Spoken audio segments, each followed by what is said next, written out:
I'd like to open this session with a version of an ancient Hebrew hymn called Avinu Malkeinu, a hymn that resonated with me musically, but more so when I learnt of its meaning, and particularly a beautiful message that is instilled within it. And it goes something like, "Instill me with a greater sense of compassion so that I can be liberated." Avinu Malkeinu. Avinu Malkeinu, Avinu Malkeinu, Avinu Malkeinu, Chaneinu ve'aneinu, ki ein banu masi. Avinu Malkeinu, Avinu Malkeinu, Avinu Malkeinu, Chaneinu ve'aneinu, ki ein banu masi. Aseh imanu tzedaka v'chesed, Aseh imanu tzedaka v'chesed ve'hoshienu.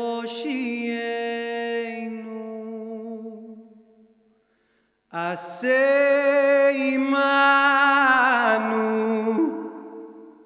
tzedaka v'chesed, Aseh imanu tzedaka v'chesed ve'hoshienu.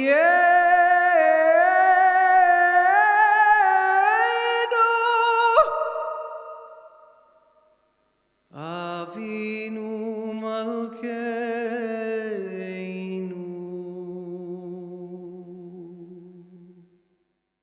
Well, ladies and gentlemen, thank you very much indeed for welcoming us, and this is just a wonderful opportunity to talk about something. As I prepared, I thought, I'm going to quote something that the English writer G.K. Chesterton said. He was from the late 19th, early 20th century. He said, "The world will never want for wonders, only wonder," which I think is a beautiful thought.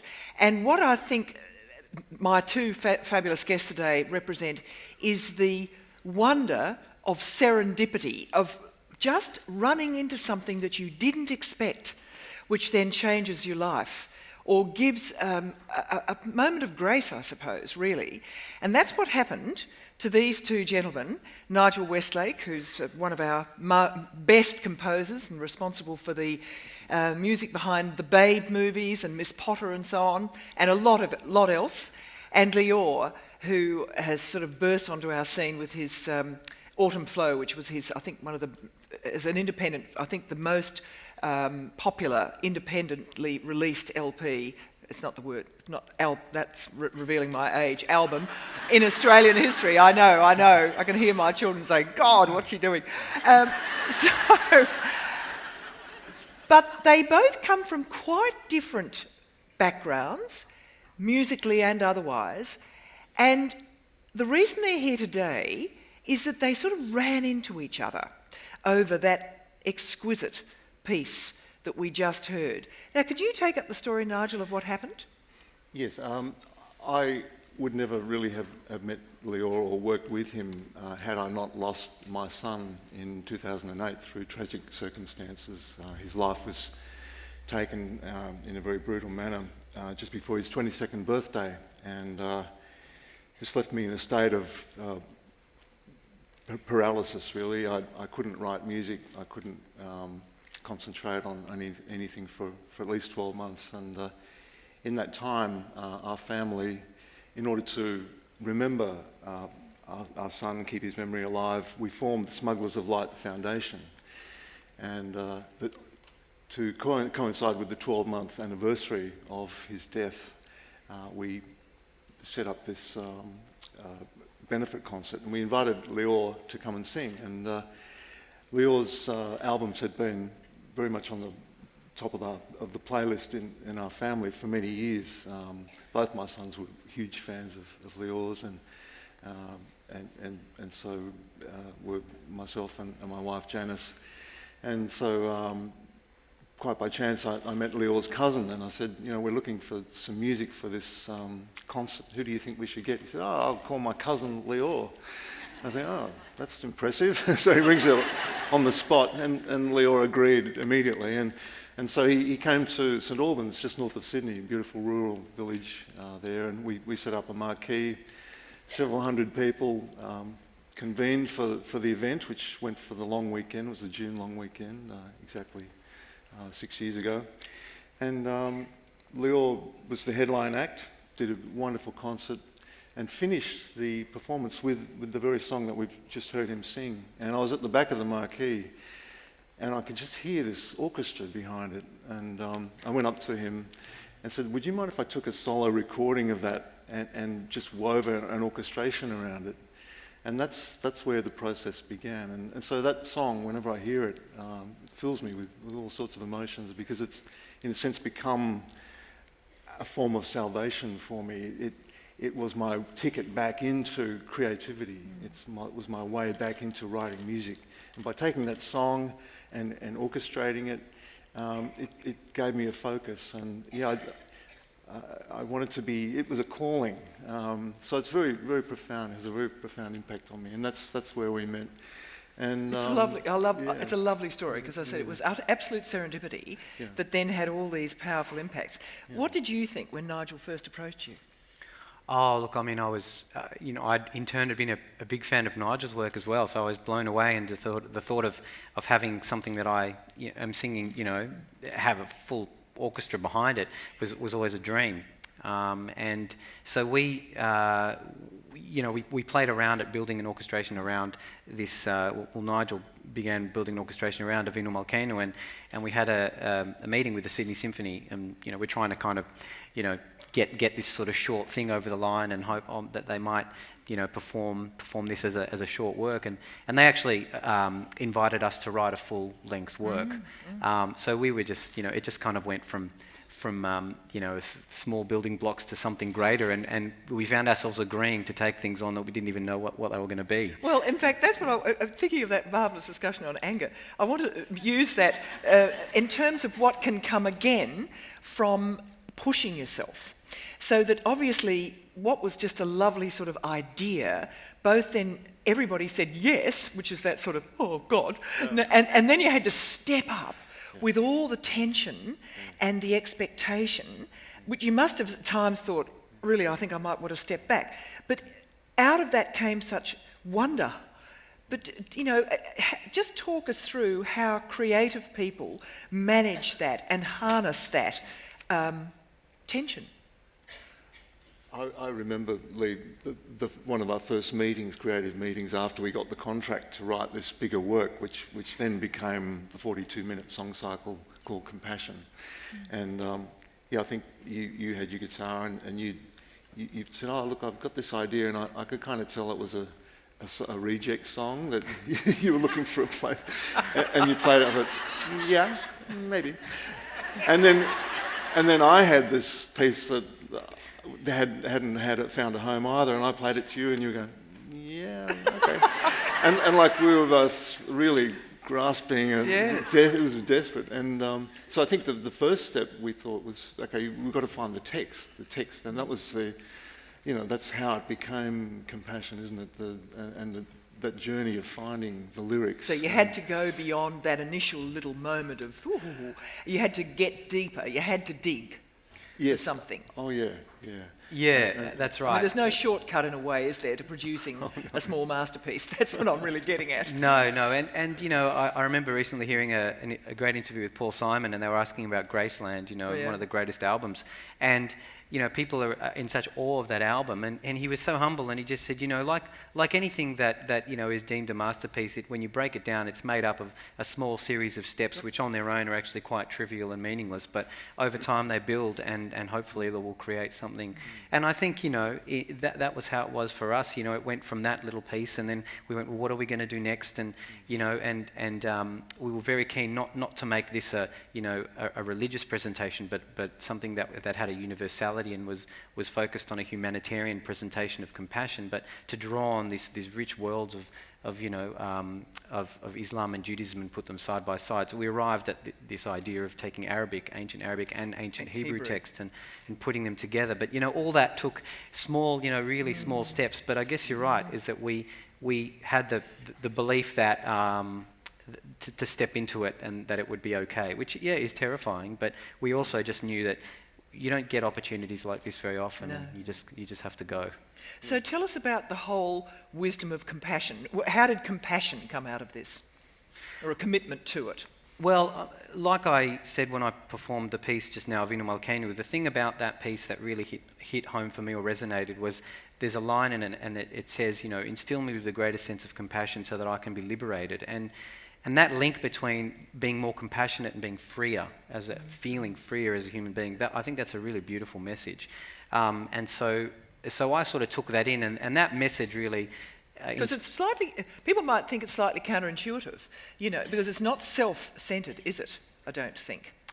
Yeah, well, it's that contradiction, isn't it? That the more you give, the more you receive. Look, I agree. And have you found that to be true in your life? I think so. Oh, I know so, yeah. And Nigel, did it strike you?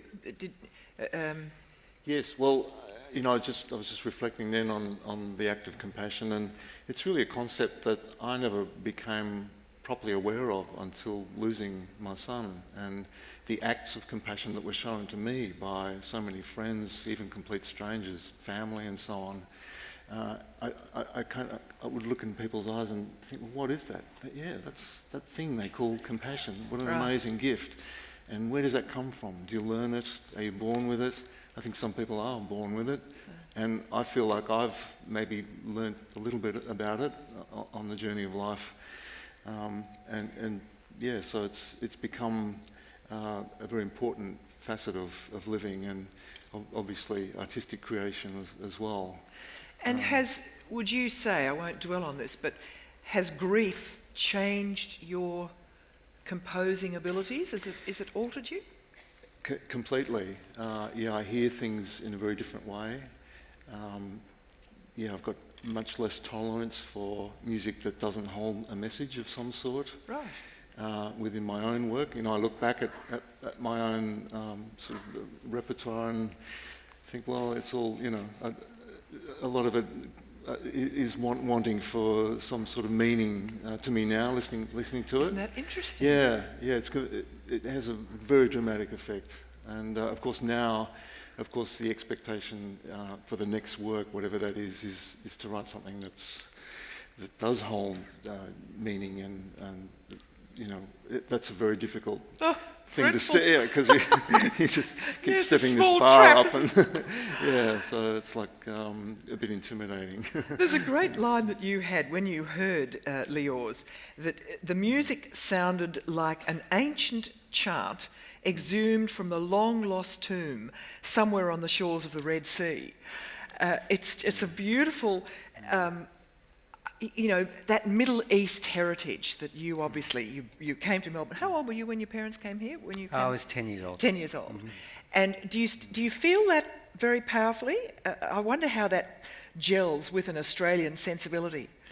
Yeah, when I started singing, that way of singing came kind of quite naturally to me. Did it? So I can only put that down to the fact that I was growing up and, in a place where, music from the East and music from the West kind of meet up in this beautiful melting pot. And so I can only put it down to the fact my ear, was enriched by that. So, yeah. And you have to sing in Arabic, don't you, as part of this, the cycle that came from it? That's right, yeah. So half of the piece is in Arabic. And I was terrified. And in fact, I was trying to convince Nigel for weeks that we should get another singer to do the Arabic part and do it next to me, because I thought, singing Hebrew is a language I understand, and it's my background, and there's no way I could ever hope to kind of inhabit the Arabic text in the same way, and I was terrified of, being an imposter. And I have to thank Nigel, because he kind of forced me. He said, no, it's going to be you. And what is it like to sing in Arabic? Oh, it's amazing. I mean, such a beautiful language. It's a gorgeous language. And, I still don't speak it, but I got together. I have to thank my good friend Waleed Ali, who coached me through and helped me source relevant texts, and also went through the pronunciations and the meanings. And the beautiful journey for me also was that I went into it hoping to find similarities, not between these texts. I didn't know that I was going to find that, and I really hoped that I would, because it would have sort of thrown the project out but you did. Yeah, and above and beyond my expectations, even down to basic things like the core of the word for God in both languages actually comes a derived word from the word compassion. Right. So compassion is something that is so central to the two religions that the name for God actually stems from that word. So. But neither of you are religious, really, are you? No. But this is definitely, it's most definitely a spiritual. I mean, gosh, you couldn't hear that Avinu Malkeinu without, to me, evoking a spiritual sensibility, but a sense of ritual. That's what I get. I'm a huge believer in ritual, and I sort of feel like evangelising about ritual, whether or not you care to attach the divine to it. I think it's so important for human thriving. Yes. That's right. Yeah, I'm sorry, Nigel.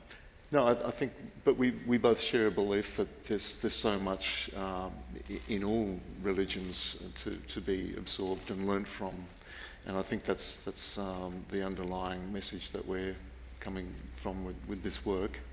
And it hasn't changed you religiously at all. You haven't all moved to another side or become converted or anything. No, more than anything, it's been affirming the fact that you can embrace cultures, traditions, rituals, like you're saying, without necessarily subscribing, or being observant in a way that you're told that you need to be. There's a beautiful book that many of you probably know called Religion for Atheists, which was written by Alain de Botton. It's a fabulous book, that. And I think that I held that belief, but could obviously not be as eloquent or poignant as Alain de Botton, and it's just a beautiful, beautiful presentation of that notion that you're talking about. Now, I've just got a couple of minutes left because we're going to see the video of where that beautiful song did lead to. But just about music itself, because I've become increasingly aware that fewer and fewer Australian children are routinely introduced to music nowadays by comparison with the past. Like the Nuns absolutely brought to thousands, hundreds of thousands of children a presumption that music would be in one's life. And it's now not necessarily a sure thing at all. I'm sort of really thinking a lot about this in terms of where I want to put my energies. Do you think about this, Nigel? I mean, you're so imbued with music, but what a treasure it is in your life. Yes, it's difficult for me to even comprehend that that idea that there is no music in a child's life, because I was brought up with it. Both my parents were professional musicians, always rehearsals, practicing going on all the time. But and because I've come from that background and that's what I know, the foundation, the Smugglers of Light Foundation, uses music to promote well-being and facilitate good messages within Indigenous youth in remote communities. Where would you be without music? Where would you be without your music? Oh. Well, I kind of asked myself that when I had that block after losing Eli and spending a year in the wilderness. That's where I'd be, in the wilderness, because I was there and I didn't really like it very much. No, I bet you didn't. Yeah, and so and I thought, well, what am I going to do? I can't drive a cab, so and that prompted me to I've got to find a way back in, and then it was hearing Avinu Malkeinu. And Lior, that's the way. What does music, when you reflect on it? You probably don't reflect on it. That's exactly what I invite us all to do, to reflect on what music really means to us. Yeah. I'd be caught up somewhere in the routine of daily life, wondering if something any more. Meaning at all. And I think that's part of the reason why I never embraced religion beyond the cultures and traditions we're talking about, because I always felt that music was my spirituality. That's what satisfied a feeling that, you know, we can get on a higher plane and communicate to each other, and it's such a powerful way to communicate with each other. All humans can communicate via music. Well, look, let's hear where this wondrous journey, your mutual journey, took you from Avinu Malkeinu through your recognition through to the symphony orchestras of Australia. So let's hear it now. Thanks, do you want to say anything more before we go to it? Just to say that this is just a very small section of a much bigger work. And it's a 45-minute work, isn't it? Yes, that's right. And Avinu Malkeinu is the only piece, it's in 7 sections. That's the only section that uses a pre-existing melody. All the other melodies were created by Lior once we'd found that text. But Avinu Malkeinu is, this is the orchestrated That was version. the genesis, but then it exploded into something far more. Yep. Yeah. Well, look, ladies and gentlemen, please thank Nigel and Lior. Thank you so much. Thank you. It's been a real privilege, and let's now see, as we conclude this session, let's now see this terrific video which will just show you what was achieved.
Supermarket and shouting, I want to buy peace of mind.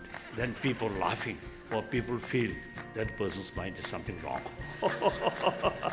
Now this word connections is a really interesting one because our kids today are more connected than ever. Of course, then when you're in an institution, people call you up. They tell you to perk up. Yeah, perk up, because I didn't think of that. I should have a happiness project, I decided. As soon as I have some free time, I'm going to do that.